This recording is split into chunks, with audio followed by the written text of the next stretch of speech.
CM के प्रधान सलाहकार गोकुल बुटेल ने किया डिजिटल हेल्पलाइन का शुभारंभ। सरकारी अधिकारियों कर्मचारियों को त्वरित सहायता प्रदान करने और उनके प्रश्नों का समाधान करने में मिलेगी मदद। प्रदेश में 275 तरह की ऑनलाइन सेवाएं प्रदान कर रहा डिजिटल प्रौद्योगिकी और शासन विभाग।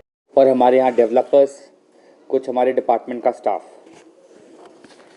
आज आप लोगों से बातचीत करने का मौका मिल रहा है क्योंकि मैं बताना चाहूँगा कि एज अ डिपार्टमेंट, ये जो डिपार्टमेंट है इसका आईटी से नाम रख के आप देख सकते हैं डिजिटल टेक्नोलॉजीज़ एंड गवर्नेंस रखा गया। आईटी थोड़ा पुराना नाम था और सरकार पे भी और मेरे पे भी बहुत बड़ी जिम्मेदारी है कि माननीय मुख्यमंत्री जी ने एक टेक्नोलॉजी के लिए अगर कोई आदमी रखा है तो उसकी प्रोग्रेस क्या है। पिछली सरकार में चाहे वो ई विधान हो, चाहे वो ई डिस्ट्रिक्ट का लॉन्च हो, मुझे बहुत फ़ख्र है कि ये सब मैं वीरभद्र सिंह जी का आईटी सलाहकार था उस समय के ये सारे प्रोजेक्ट्स जो है ये लॉन्च हुए हैं। ई विधान जब हमने पहली बार किया तो लोग हंसते थे क्या चीज़ है।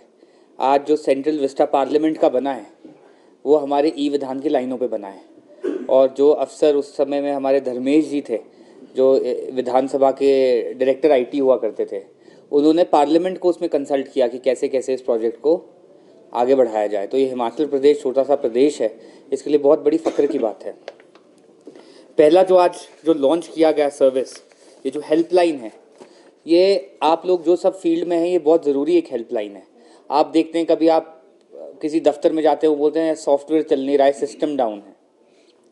और ऐसा कोई जगह नहीं होती थी जहाँ पे कोई भी सरकारी अफसर या जो वहाँ पे सिस्टम ऑपरेटर बैठा है वो किसी को फ़ोन उठा के फ़ोन कर सके और उसे बता सके, उससे पूछ सके कि सिस्टम क्यों डाउन है या इसमें मुझे क्या दिक्कत आ रही है।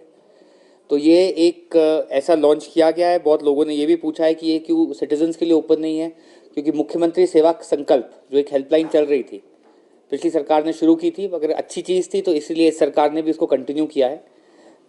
तो वो सिटीजन्स के लिए है, तो आज उसका लॉन्च किया गया। और इससे मुझे लगता है कि जो हमारे स्पेशली ज़िलों में और तहसीलों में जो दफ्तर हैं, इन्हें बहुत इससे मदद मिलेगी और इन द एंड सिटीजन्स को ये जो सर्विसेज है ये मिलेंगी।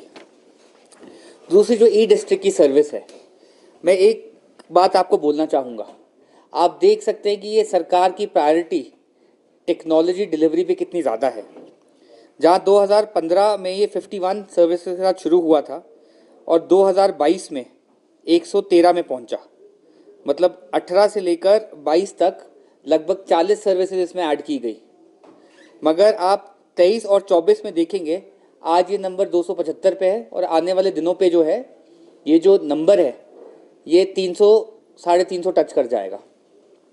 दूसरी बात एक और बताना चाहूँगा, ये नहीं है कि ये सर्विसेज हम दे ही जा रहे हैं, लोग यूज़ नहीं कर रहे हैं।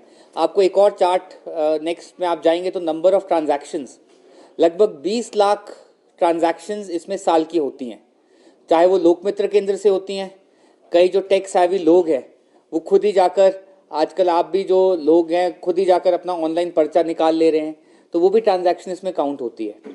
और हम यही चाहते हैं कि आने वाले दिनों में यूट्यूब के माध्यम से, आप वेब चैनल्स के माध्यम से, अखबारों के माध्यम से हम इस पे वीडियोस बनाएं और लोगों को एजुकेट करें कि आप कैसे कैसे इन सर्विसेज को ले सकते हैं। क्योंकि लगभग ये जो 275 सर्विसेज हैं, these are citizen centric services, और आधे से ज़्यादा जनता को, इसीलिए हम आपके बीच आए हैं, पता ही नहीं है कि ये सर्विसेज ऑनलाइन है।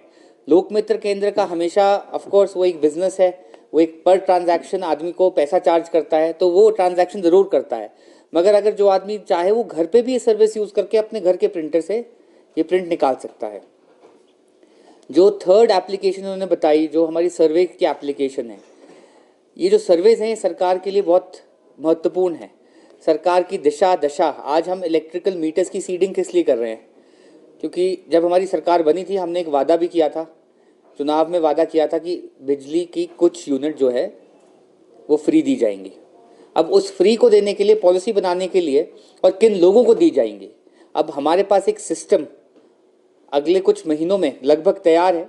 हर एक आदमी का जो सोशल डेमोग्राफी है कि अत्यंत ज़रूरी ये जो चीज़ है ये किसके लिए है, किसकी कितनी कंजम्पशन है, एक घर में कितने मीटर लगे हैं, अगर एक आदमी है जिसने 9 किराएदार रखे हैं, उसी के नाम पे मीटर है, उसको कितनी सब्सिडी दी जानी चाहिए, ताकि जो असली हकदार है सब्सिडी का उसको सब्सिडी मिले और जो अपनी जेब से पे कर सकता है, जो सक्षम आदमी है वो तो ये पॉलिसी मेकिंग में आपको मैं एग्जांपल दे रहा हूँ कि ये पॉलिसी मेकिंग में ये जो फाउंडेशन है ये यहाँ से रखी जाएगी।